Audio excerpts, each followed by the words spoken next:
정복해지는 옴남 옴남 옴남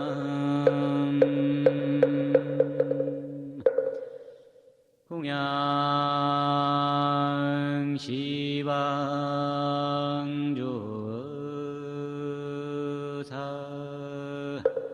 영양청정미묘법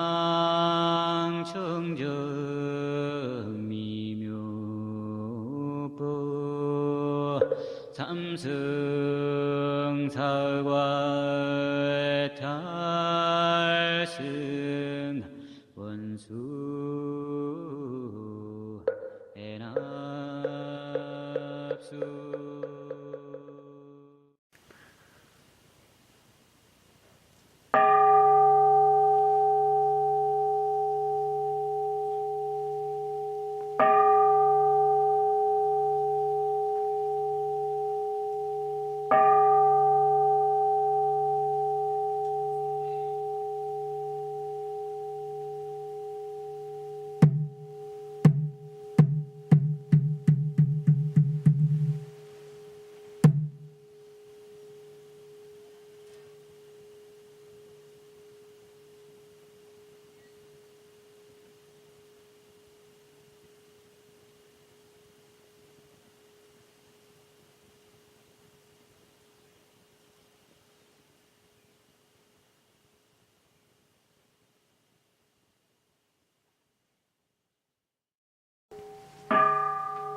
In my professional work, I'm a psychologist, and I do a lot of this stuff with, mental health professionals, and one of my favorite parts is actually to do koans with psychologists.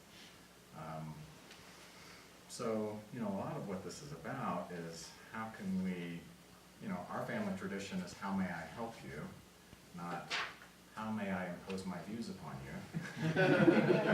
So, well, this is about meeting people where they are and see if there's some way we can help rather than what we think they need. Right? There's an old story of the monkey and the fish, right? Kindly let me help you or you'll drown, said the monkey as he put the fish safely up a tree. So to even know that, we have to be able to let go of our views and be in the moment to see what's actually needed instead of what we think somebody might need. So actually, one of the things I wanted to talk about, and certainly we can open up to questions and discussions too, is this idea of thinking. Sometimes you get the impression that Zen is anti-thinking, or thinking is bad, or we want to have no thinking. So I think that's worth exploring. So I'll start off with a story, actually about myself. A long, long time ago, when I was a new pilot, as a matter of fact, and I just had barely gotten my license, and it was just such a cool thing. I was in my 20s, and I love to take friends up. Oh, you got to see this. It's so neat to, be in just this tiny little plane where you can look around and everything, get this new perspective, right? So in my flight training, I was just always told, no matter how long the runway is, always go to the end of the runway when you're taking off. You just got all that nice runway there. Always, always go to the end. And I never understood that because I had to practice over and over and over again. And, I was always off the ground in about a third of the runway. So it's like, why would I want to take all that time to go all the way down to the end? So I had my friend with me, and so I just really wanted to show her how awesome this was. And I didn't want to take all the time to go to the end of the runway. So I thought, I'll go in the middle of the runway because that's kind of the direction we were coming from. I don't want to go all the way down there. And I only need a third, so I got a half, right? So here I am, taking off. You put that full power in there, what little power there was in this tiny little two-seater aircraft. And it's, kicking off, and it's not quite going as fast as it usually does. So suddenly I reached a point where, looking back now, by the way, first of all, it was a really hot day, it was really humid, and the environment, the air, which is the thing we fly in, was just different that day. And I had another person, which effectively doubled the cargo weight because I was used to flying by myself. So suddenly I hit this point where more thoughts popped up of, we're either going to, I should add, by the way, the runway where I was at had a river going around it, so it was actually a levee all the way around. So it wasn't even that, oh well, I didn't quite make it, I'll just go in the grass. It was a giant, well, maybe a 15-foot high wall of grass and earth, because there was a river on the other side of that. So as we're increasing our speed, here's this giant wall of earth in front of us, and realizing here's a point where either I can slam the brakes, cut the engine, crash into the wall for sure, but maybe we live, or just go for it and hope that as we pick up speed, we can get just enough to get over this wall, but obviously increasing our chances of death. So here are these thoughts, racing. Thankfully, later, my friend was like, yeah, I was getting a little concerned as that wall was approaching, but I figured screaming wouldn't help. It was fully in the moment, where in that moment, just wall. So I just had made the decision, and once I passed that certain point, I couldn't brake anyway. So again, my thinking was there. It wasn't a bad thing in that moment. If I try to take off too soon, what actually happens is the wings are cutting through the air. If I lift off too soon and it's not enough to take off, now I'm going to slow myself down. So I'm actually going to hurt myself more if I don't go straight at the wall more. So, I mean, it was just like in the movies where it's just, wow, that was real close. We just barely made it over the wall, right? And then I just kind of grabbed a little bit of air and then kind of floated down a little bit, real close to the river and this sewage treatment plant that I never really noticed so low to the ground before. So, was thinking the bad thing? Well, I think the attachment to the thinking, the attachment to the thought of, I don't want to go down to the end of the runway, I don't have to. And I was attached to the thought without even looking at the situation as it was in that moment. In this situation, with these weather conditions, with this added cargo, it was a good idea to go down to the end of the runway, even if it took some extra time. But we can just get hooked on a thought that's not even in the moment. Now, if I was at that decision point and I just had no thinking, maybe if I had enough training, my body would kind of do it by itself. But there was a clarity, seeing my life potentially ending right at that moment of letting go of some of that other thinking and using the thinking that I needed to do in that moment. So, again, good thinking is not good or bad. I tell my students all the time, it's good to be a thinking person. But what happens is we get attached to our thinking, we get stuck in our thinking, we over-identify with our thinking, or we mistake our thinking for reality. So Wanji Dharma last night was talking about this, even in mindfulness practice, something I do a lot now in my clinical work and in teaching. Sometimes people mistake talking about and the words you use for the experience. So let's practice mindfulness of walking. So you tell yourself, I'm lifting my foot, I feel a movement, I'm moving it forward, I'm breathing in, I'm breathing out. I consider that sort of scaffolding. In other words, if you're brand new to the practice, maybe you want some kind of structure to kind of help you out. But in fact, as Wanji Dharma was talking about, that's sort of a layer, an extra layer between you and the experience, right? So right now, think about sitting in the chair. Just think about sitting in the chair and all the stuff that comes up. And then compare that to the experience in your bottom right now. That's a physical sensation that's happening right now in this moment. But our thinking about it is different. It's a convenient shortcut. Represent something, but don't confuse the two. So, even in listening. Let's take just a few moments and just see what comes to your ears right now.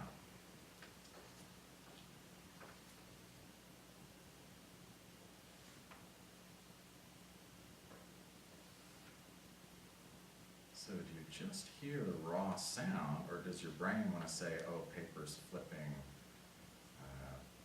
wind in the tree, or whatever it is? When you say those words, you really cut off the experience. You're mistaking the words.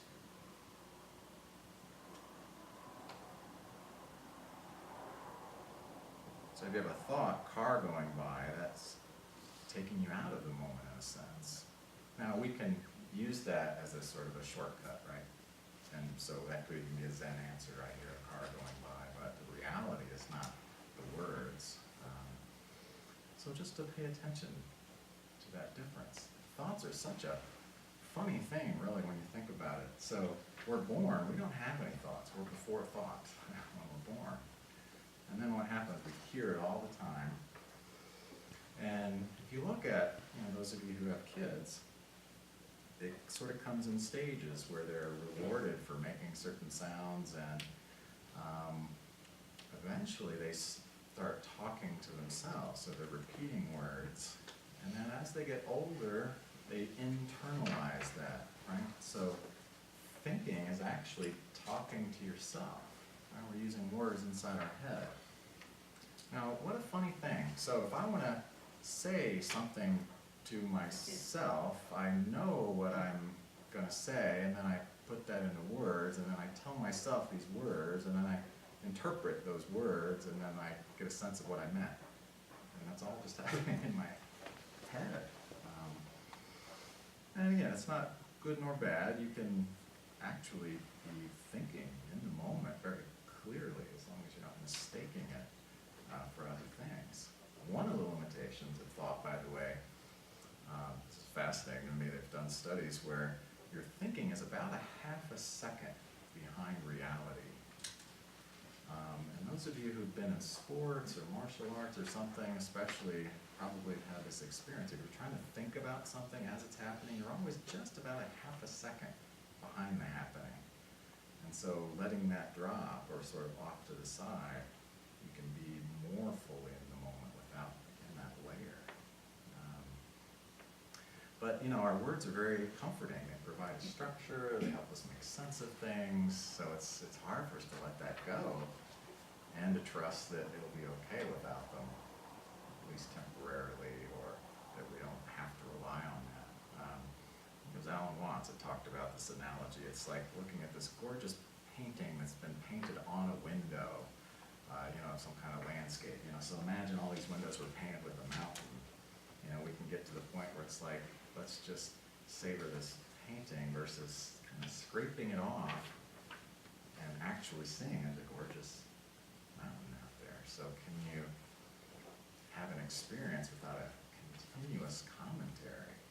So in this moment, I'm sitting here, and what's everybody thinking? And maybe I should have been brought an iron for my robe, and boy, that person looks really bored. I should think of something else to say. All that stuff going on, I'm not actually in the moment that I'm in.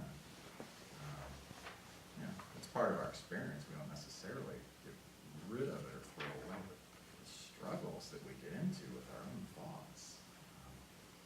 That's a lot of the clinical work that I do. It's amazing what a battle we can get into in our own heads and forget. In fact, one of the major therapy systems is about, first of all, identifying your thoughts. This is an interesting thing, but then challenging those thoughts, right? So you're having a bad day and a thought comes up, I can't do anything right. This school would talk about, okay, well, let's look at the evidence, or what's some counter ideas to that. What about this other thing you did well? What can happen is you get into an argument in your own head. Well, look at this failed relationship, and I got fired from my job, and I'm just not motivated to do anything. Oh, well, it was your partner's fault what happened in that relationship too. Well, yeah, but I'm the idiot that picked this partner, and you can literally sometimes get in a battle. And so we can kind of learn to see, oh, that's interesting. I'm having a battle in my head right now. And it's actually happening in this moment in front of me. All right. in my experience. The thoughts are happening in your experience, but that's not all. But we tend to identify our sense of self with these things. Any questions or comments at this?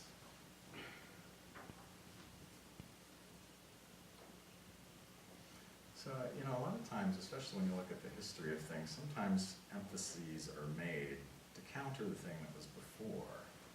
I heard an analogy once, if there's a tree that's leaning over and you want to straighten it up, you just get it straight, pedaling back over a little. You kind of have to pull it a little farther the other way, kind of find that balance. So sometimes as teachers, here we are using words and thoughts to talk about words and thoughts, and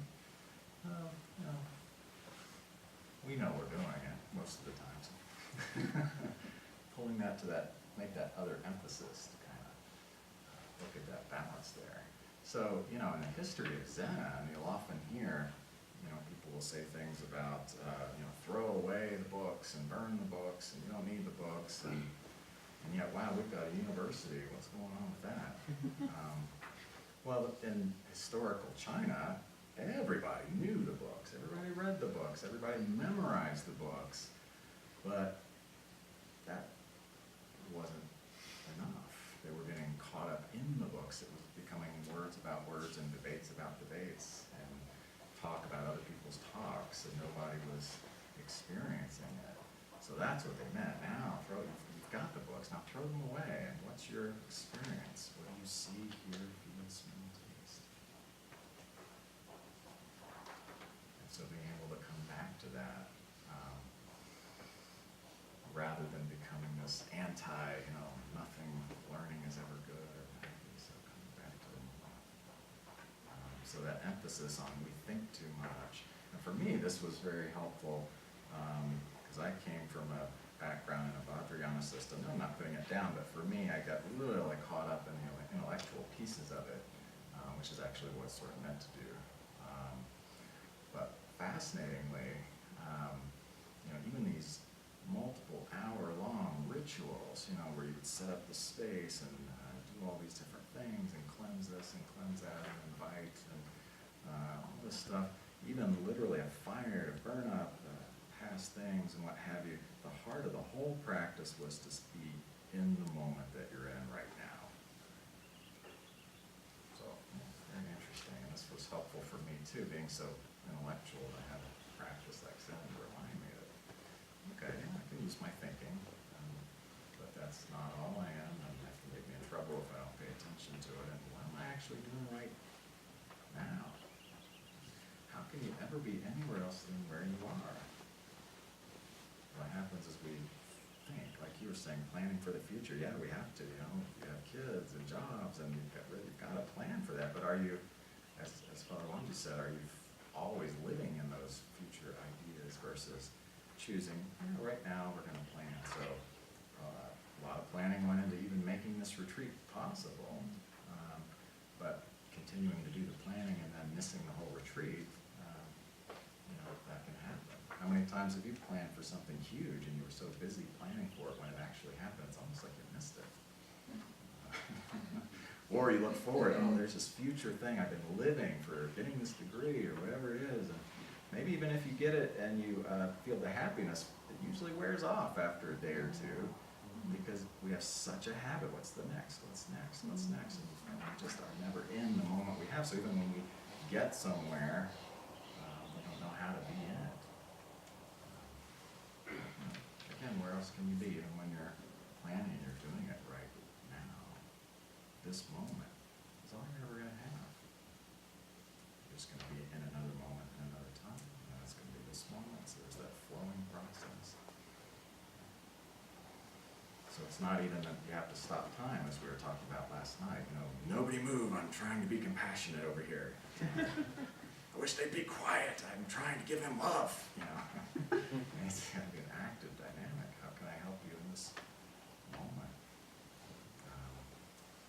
A lot of times these ideas and thoughts can be an escape. If I have this robe, well then, I remember, when I'm a black belt, then I won't be afraid of anything.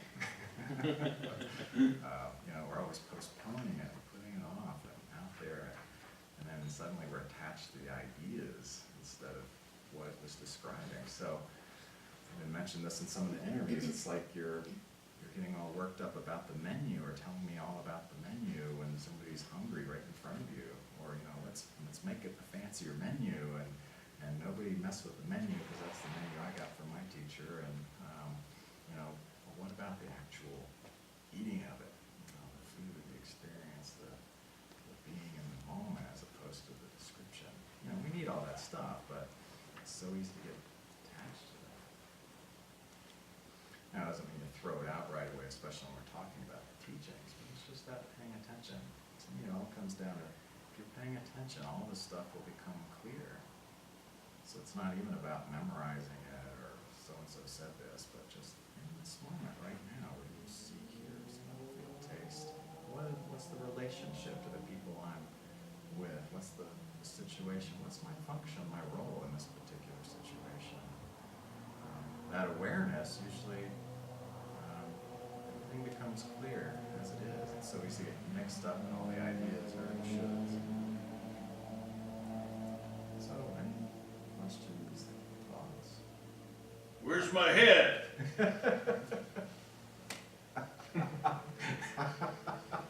So this was a retreat where I was, I guess a couple of you were there. So. Which one wasn't that? I don't think so. Nobody else. Nobody else? Oh, Gene was there. all right. So here was this very clear answer to a koan that I was just stuck in because I was trying to be clever and trying to think of all the texts it could have come from and what would it be. And, you know, Father Wanji is saying, you know, you're like this emperor who had a dream that his head was cut off, so he woke up and running around everywhere, where's my head? Where's my head? Somebody find my head. But that's what we're doing. It's all right here. You know, one of the titles of this earlier versions of the koan book was "You Think It's a Secret, but It Never Has Been One." You know, I can do this trick we play too. Well, here's the moment, but is that all you got? There must be something else. There must be something secret. I must be missing something. Right? And you've probably even heard the Zen stories, you know, the student that wants to really get, you know, everybody else, they're kind of dim-witted or whatever. I want the real scoop, and maybe the teacher will trust me with this. So going up to the teacher and, what's the secret teaching of Buddhism? Right? And what does the teacher usually say? Oh, ask me later, I'll tell you. So later, sure enough, they come up, what's the secret teaching of Buddhism? Oh, and the tall tree that one is, and the short tree that one is.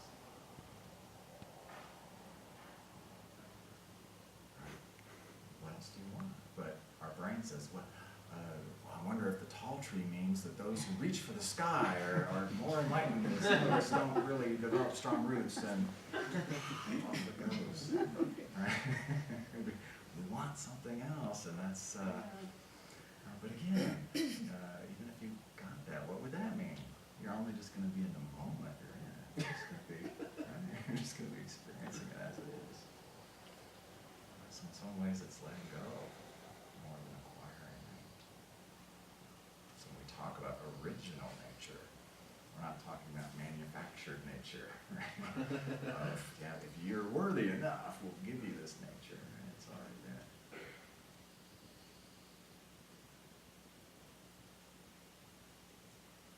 Any questions?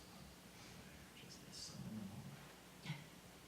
I think the one thing I've found through practicing is originally trying to squeeze in, you know, because everybody's so busy. So trying to squeeze in the time and make time for meditation. And at first it was difficult getting up early and making myself do it. And then thinking that, okay, now what am I going to have to give up because I've incorporated this? But as I go on through this practice, I find that I feel like there are more moments. And I don't know if it's just the paying it, and it's not always that way, but I feel like there's almost a little more time just to sit and to be able even carrying that when I'm doing something, I'm teaching or I'm doing whatever, but just being in those moments, it feels like they've expanded Mm-hmm. as well. Yeah, so And we that's can, been powerful. right, we have an idea, oh, there's not enough time, right? How much time is there? There's just this moment.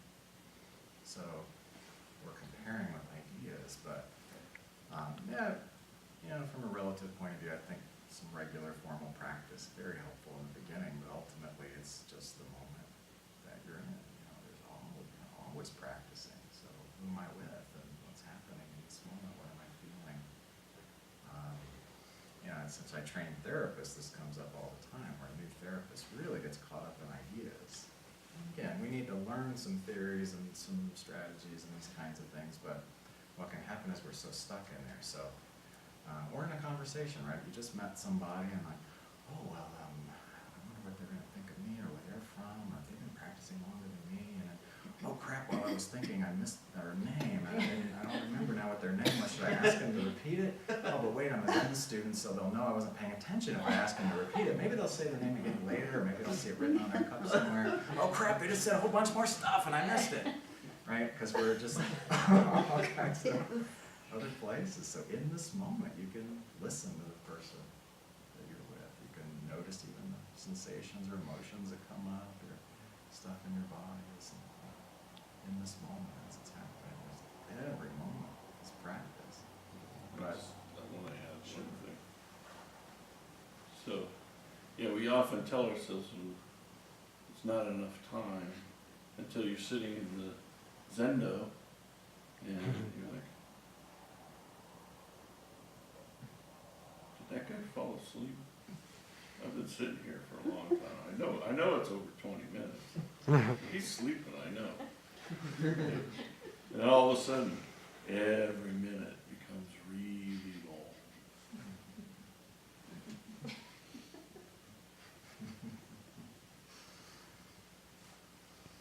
yeah, you know, and maybe people figure this out a long time before I do, but I remember when it finally dawned on me that, you know, especially now with our planners, right, you can look at your day or even your whole month or a whole year and like, oh my gosh, I gotta see, you know, 9 clients today and I got 20 phone calls and I got all this stuff to do, but you're not gonna do them all in this same moment, right? You're only ever gonna be in this moment. So in this moment, one person is sitting in front of me, and I don't even have to think about a whole hour that I'm going to do with this person. I'm in this moment with this person right now. When I'm on the phone, I'm on the phone call. But what do we do while I'm sitting with this person? Oh man, how am I going to deal with these 8 other people, and what are we going to do when we get to the end? And you're on the phone with somebody, and you're thinking about 20 other phone calls you're missing, and you're not even present in that part.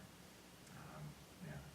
As a professor, my students do this all the time, right? They're looking at the syllabus and they're looking at 16 weeks of work and their brain is filling in all this, oh my gosh, this is so much work, right?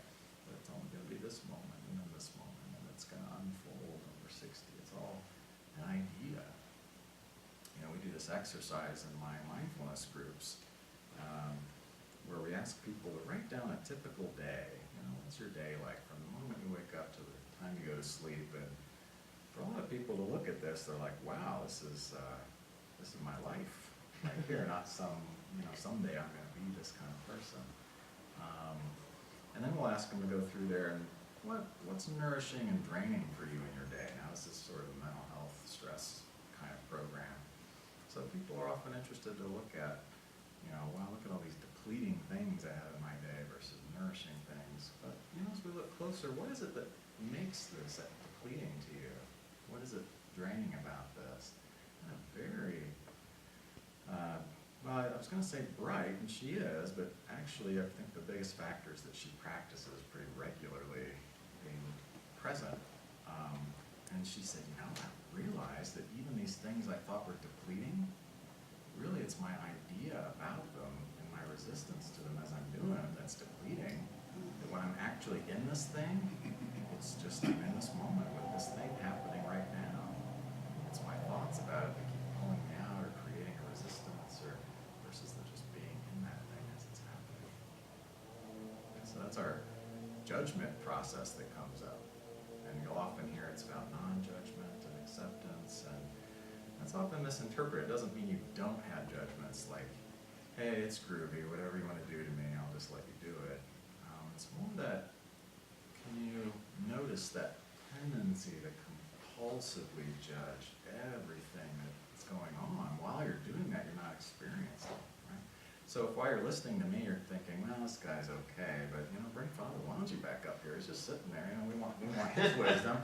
While you're having those thoughts, you're not present in what's happening, right? You're kissing your partner. Oh, this kiss is okay, but the one last week was spectacular. Maybe we can have another good one next week. While you're thinking all this stuff, you're not actually in the kiss or the experience or in your senses. Right? So just recognize, oh, there it is. Going back to where you are.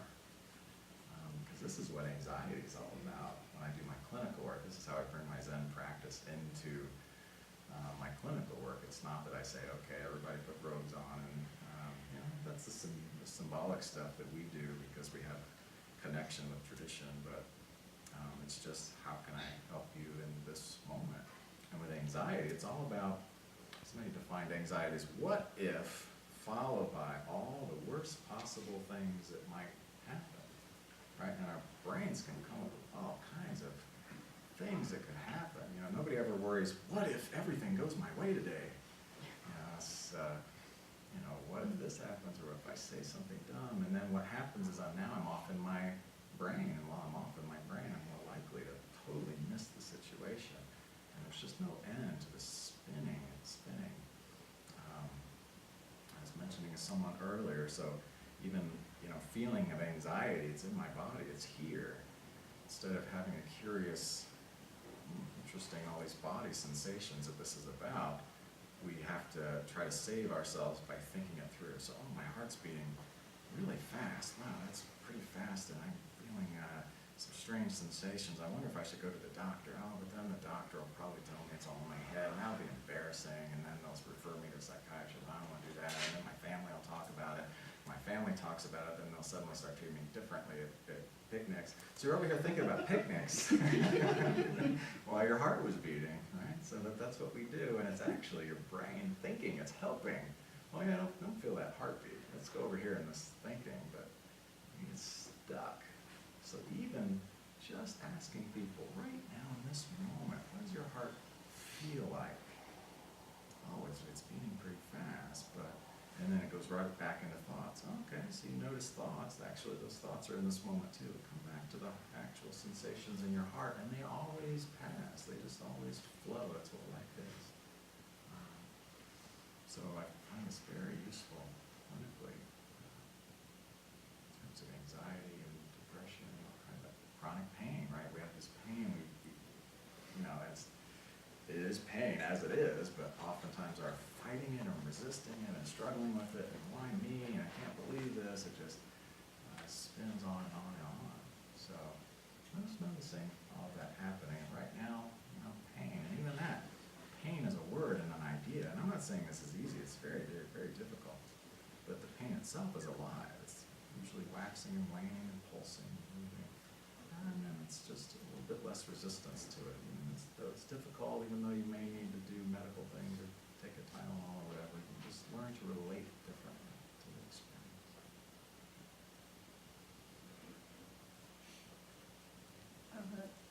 A comment, question, like, I related to what you said about when you're talking to somebody new and you're so busy trying to do this, and I know I do that a lot.